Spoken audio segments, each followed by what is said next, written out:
Todos gostamos de trabalhar em um ambiente organizado. Então, quando imaginamos um lugar com muitos objetos, cheio de informações, logo vem o sentimento inerente de organizar para então começarmos a trabalhar.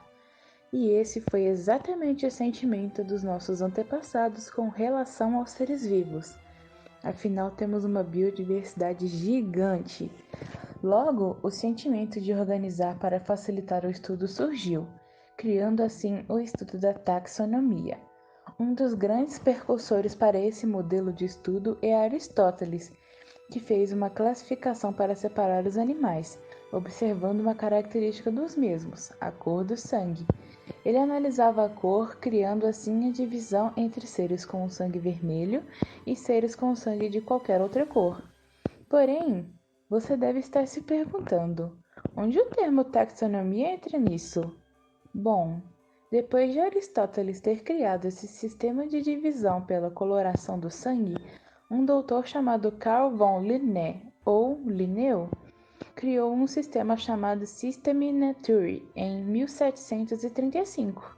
E mais tarde, novas informações foram acrescentadas a esse sistema pelos doutores Ernest Haeckel em 1866, o Herbert Falker em 1956 e Robert Williger em 1969. Assim, o sistema taxonômico de Linneu ficou dividido entre reino, filo, classe, ordem, família, gênero e espécie, tendo 5 reinos diferentes: o reino protista, o reino Monera, o reino Fungi, o reino Arcaia e o reino Eubactéria. Achou difícil lembrar disso tudo aí? Não tem problema, é só você lembrar da palavra Reviclophage. Mais fácil, né? Com isso, surgiu a classificação taxonômica, que é o ramo da biologia responsável por descrever, identificar e renomear os seres no geral de acordo com certos critérios, como, por exemplo, os aspectos morfológicos do ser, seus dados genéticos e ancestrais, seus aspectos fisiológicos e características reprodutivas, sendo assim mais fácil de diferenciá-los.